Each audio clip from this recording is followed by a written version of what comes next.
Loyalty before love part 43। प्रतीक, तुम सबने प्रार्थना को देखा क्या?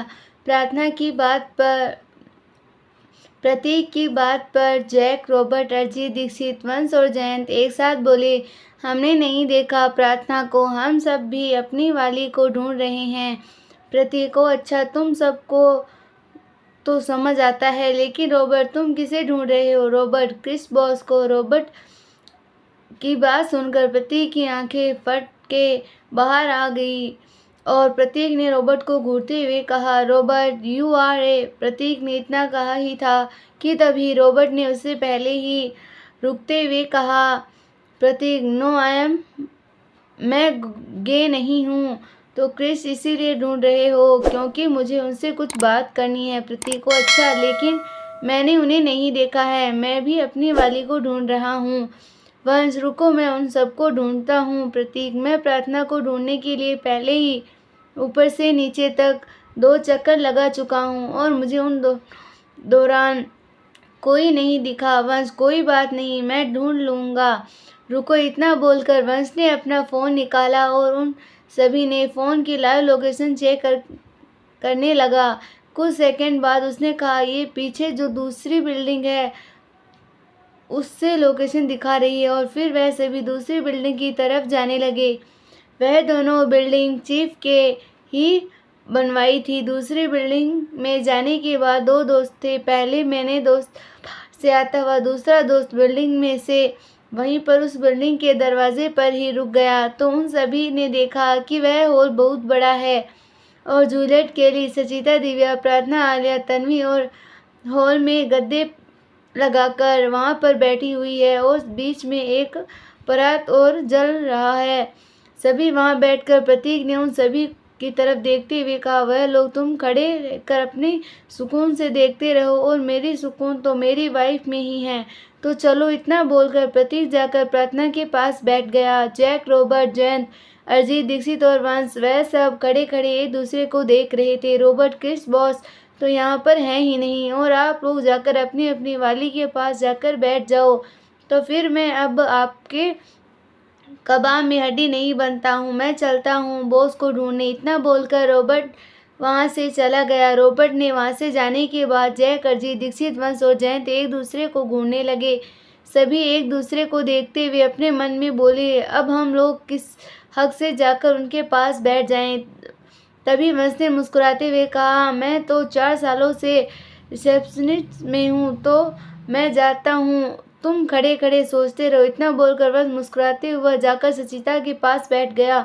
दीक्षित ने दिव्या की तरफ देखते हुए कहा, मैं भी जा ही सकता हूँ, आखिर प्यार करते हैं हम एक दूसरे से। इतना बोलकर दीक्षित भी जाकर दिव्या के पास बैठ गया। अब वंश, दीक्षित और जयंत बेचारे एक दूसरे को देखते हुए अपने सर को खुजलाने लगे। वह तीनों धर्म संकट में थे। तीनों का हाल ऐसा हो गया था जो मानो कुएं में खाई बीच फंसा हो। दिल तो कह रहा था कि जाकर अपनी अपनी वाली के पास जाके बैठ जाए, लेकिन मान और मर्यादा नाम की चीज बीच में आ रही थी। आखिर तीन उस हक से जाकर बैठ जाए। तभी वह प्यार से इजहार किया, ना ही तीनों उनके पति हैं। तीनों बड़े ही प्यार से एक दूसरे को देख रहे थे। तभी पीछे से ईशानी और बानी आई और आकर उन तीनों को एक साथ कहा, तुम तीनों यहाँ क्या कर रहे हो? वह तीनों अचानक से घबरा गए और पीछे पलट कर बोले, नहीं नहीं, हम बस ऐसे ही। इन तीनों को इतनी कहाँ ही था कि तभी ईशानी ने कहा, चलो अंदर चलते हैं, हम उससे कुछ बातें करनी है। और फिर वह सभी अंदर गए। ईशानी, पार्थ और बानी वहीं रखे वाले गद्दे पर बैठ गए और जय, अरिजीत और जयंत साइड में खड़े जाकर बस देखते रह गए। तभी बानी ने कहा, तुम तीनों को नहीं बैठना। बानी की बात पर तीनों ने इधर उधर देखते हुए कहा, बैठे।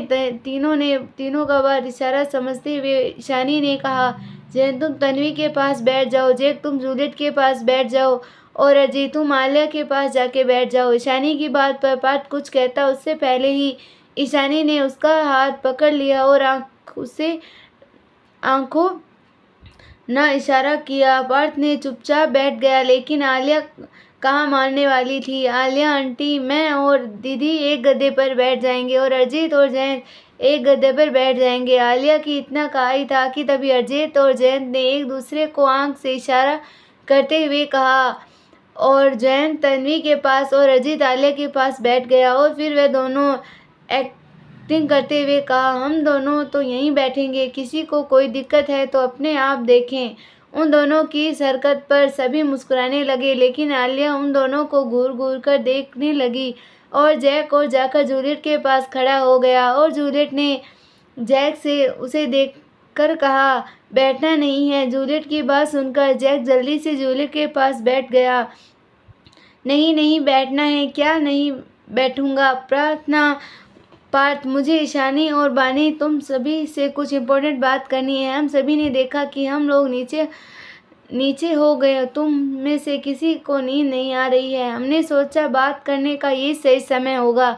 जूलियट, हाँ डैड बोलिए, क्या बात करनी है। बानी, अरे रुको, पहले रॉबर्ट, जिन, क्रिस, वंश, केविन, लूकस, उन सभी को तो बुलवाओ। इधर ऊपर रॉबर्ट ने जाकर एक रूम का दरवाज़ा खटखटाया तो अंदर से क्रिस की आवाज़ दरवाज़ा खोला और क्रिस ने रॉबर्ट को देखते हुए कहा, रॉबर्ट क्या बात है इतनी रात को यहाँ। रॉबर्ट बॉस, आपसे बहुत इम्पोर्टेंट बात करनी थी। मैं आपको ढूंढ रहा था लेकिन आप तो मिल ही नहीं रहे थे। बाकी से मिल गए। क्रिस, रॉबर्ट, बात तो हम लोग सुबह ही कर सकते थे ना। रॉबर्ट बॉस, बहुत ज़्यादा इम्पोर्टेंट बात है, इसीलिए मैं आपको इतनी रात को ढूंढ रहा था। क्रिस, तो फिर बताओ, अंदर आ बैठो होकर बता देते हैं। रॉबर्ट और क्रिस रूम में आकर सोफे पर बैठ गए और रॉबर्ट ने बोलना शुरू किया, बॉस देखिए, मेरी बात सुनिए। हम सभी ने मोबाइल फ़ोन एयरपोर्ट पर है, हमारे सिम कार्ड उनमें से तोड़ दिए, लेकिन फिर भी अगर एक तरीके से देखा तो सिंगापुर पीएम ने मौत का शक हम पर ही जाता है और आखिर जाएगा भी क्यों ना। तो अंडरवर्ल्ड में काम करते हैं और अंडरवर्ल्ड भी हर छोटे मोटे गैंगस्टर को नहीं कहीं ना कहीं इस बात का शक लगा ही होगा कि पीएम की मौत के बाद हम लोग कहाँ गायब हो गए। ऊपर से हमारा मोबाइल भी तो एयरपोर्ट पर ही है और एक बड़ा शक ये भी होगा कि जिस एयरपोर्ट पर काम करता था उस अर्जेंटली इतनी टिकट्स निकलवाई थी। जैक वैसे भी अंडरवर्ल्ड में सिर्फ कुछ बड़े ही गैंगस्टर का सफाया हुआ है, जो नीचे बाकी छोटे गैंगस्टर बचे हैं जो आपके अखिल को जानते थे ना।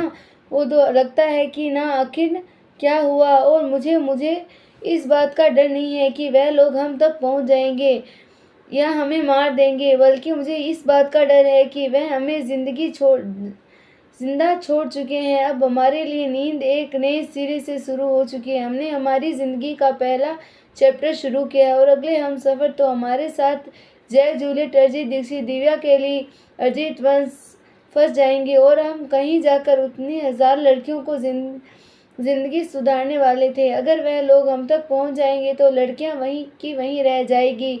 और सबसे बड़ी प्रॉब्लम इस बात से है कि जिस चीज़ में हमारे साथ है, क्योंकि जिन एयरपोर्ट पर एक काफ़ी अच्छे पोस्ट पर था, जिसकी सहेली भी काफ़ी अच्छी थी और एयरपोर्ट पर वह बात भी जानती है कि जिनके गायब होने के पहले उसने बहुत सी दूसरी देशों की टिकट निकलवाई थी। वह टिकट उसने हमारी निकलवाई थी। एयरपोर्ट पर सीसीटीवी कैमरे में हमारी शक्ल साफ साफ रिकॉर्ड हो गई है और फिर वह अचानक से गायब हो गई, वह भी पीएम की मौत की न्यूज़ फैलने से बस कुछ ही घंटे पहले। पीछे से जिन ने जवाब दिया, मेरी तरफ से निश्चय हो जाओ, तुम्हारी तरफ से कोई भी प्रॉब्लम नहीं होगी, हम में से कोई भी नहीं पकड़ा जाएगा, उन लोगों को मुझ पर कोई शक नहीं होगा। रॉबर्ट, मतलब क्या है तुम्हारा? जिन ने बात शुरू की। टिकट्स निकालने के लिए बोलकर मैंने आपको रेजिग्नेशन लेकर लिख दिया था और उसमें मैंने लिखा था कि मेरे अकेले और आंटी जो कि थाईलैंड में रहती है उनकी हो गई है और उनके वहाँ जो बिजनेस में है वह मुझे भी संभालना है, इसीलिए मैं जॉब से रेजिग्नेशन दे रहा हूँ। मैंने उन पर साइन भी किया है और फिर टाइम पर रेजिग्नेशन लेटर पर साफ नंबर भी दे दिया है कि तब तो ऑफिशियली मैं वहाँ से रेजिग्नेशन ले चुका हूँ। तुम मेरे तरफ से तो बिल्कुल परेशान मत हो, वैसे भी हम तक कोई नहीं पहुंचेगा। हमने कुछ भी गलत नहीं किया है, बस हमारा तरीका गलत था। वैसे भी भारत में पंगा लेने के एक बार में कोई नहीं सोचेगा। इतनी न्यूज़ तो मैं भी देखता था। मैं जानता हूँ हर एक देश का आज एक टाइम में भारत का अपना दोस्त बनाना चाहता है।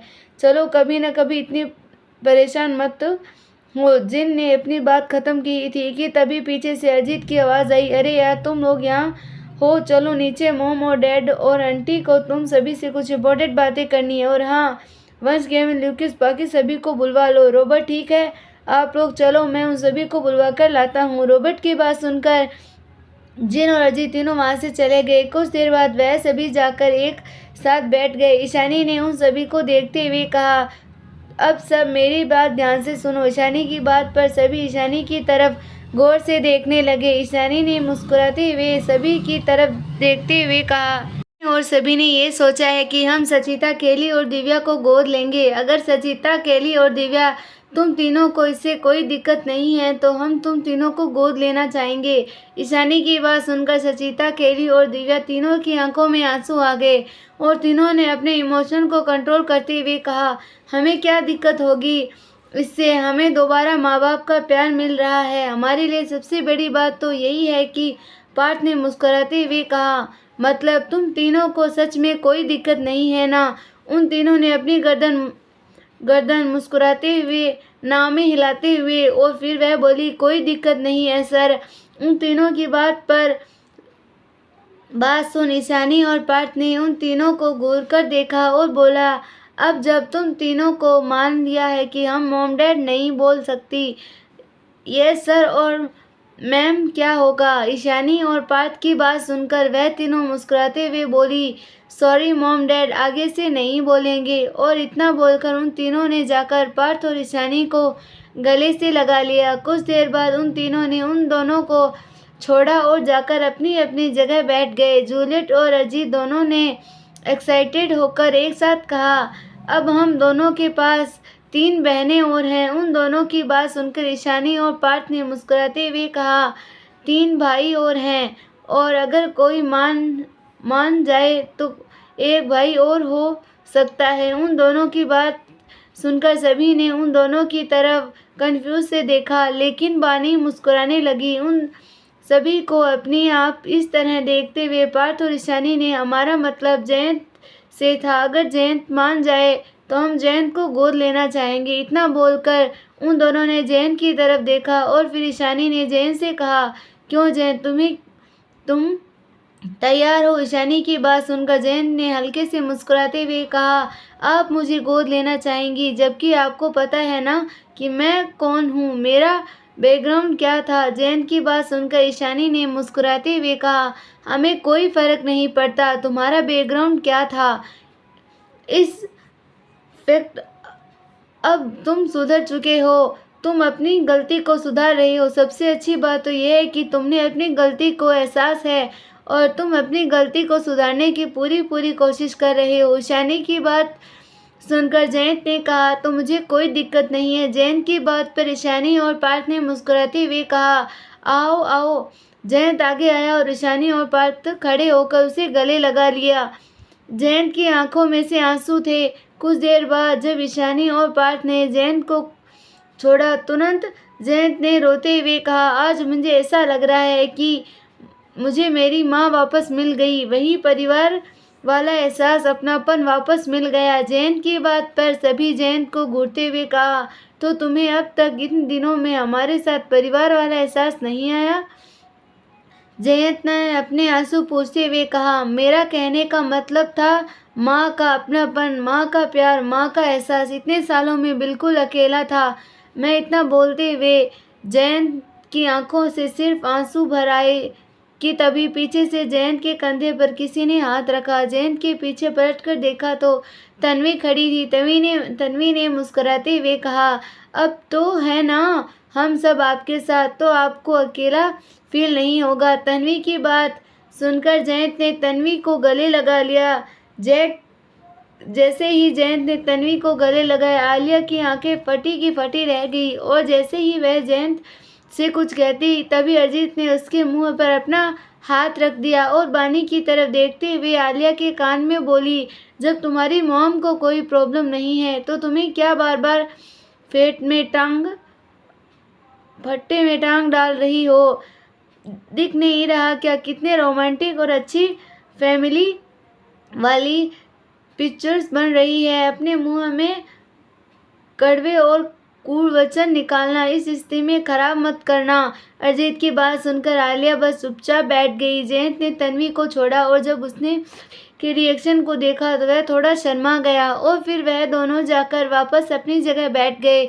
आलिया ने अजीत का हाथ अपने चेहरे पर सटाते हुए कहा, वह दोनों भी दूर हो जाओगे, तुम भी मुझसे दूर हो जाओ। जब बानी ने बोलना शुरू किया, हाँ तो अब मैं बताती हूँ, मैंने सोचा है कि रॉबर्ट वंश, केविन, लूकस, टॉम, आर्यन, वह सभी को मैं गोद लेना चाहती हूँ।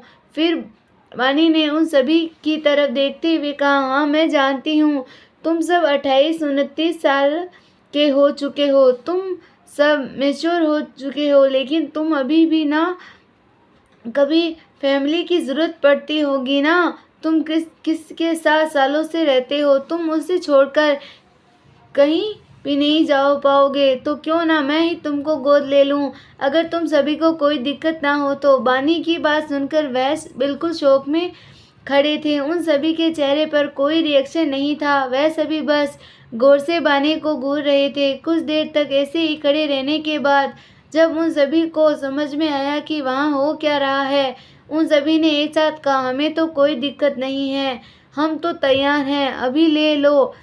फिर सभी एक साथ कहा, मॉम। इतना बोलकर उन सभी ने एक साथ की तरफ देखते हुए बोले, इतना अच्छा साउंड करते हुए ना मॉम, और इतना बोलते हुए फिर बानी की तरफ देखने लग गए। बानी को मॉम बोलते रहे। कुछ देर बाद आलिया और तन्वी अपनी जगह से खड़ी होकर बोली की तरफ देखते हुए बोली, आप लोगों को सिर्फ मॉम नहीं मिली है, 2 बहनें मिली है। उन दोनों की बात सुनकर वह सभी दौड़कर आए और उन दोनों को गले लगा लिया। वहाँ बैठे सभी के चेहरे पर एक अलग सी खुशी थी, जैसे मानो वह जाकर कहीं पूरा परिवार कंप्लीट हुआ हो। शायद कोई भी कमी नहीं थी इस परिवार में। इतनी ही अनाथों को परिवार का सहारा मिल गया, लेकिन उन सबके बीच में एक खास अभी भी था जो शायद उनकी खुशी नहीं था, वह था जिन। अगर आपको हमारी स्टोरी पसंद आई तो स्टोरी को लाइक, शेयर, चैनल को सब्सक्राइब करना ना भूलें और कमेंट ज़रूर करें। धन्यवाद।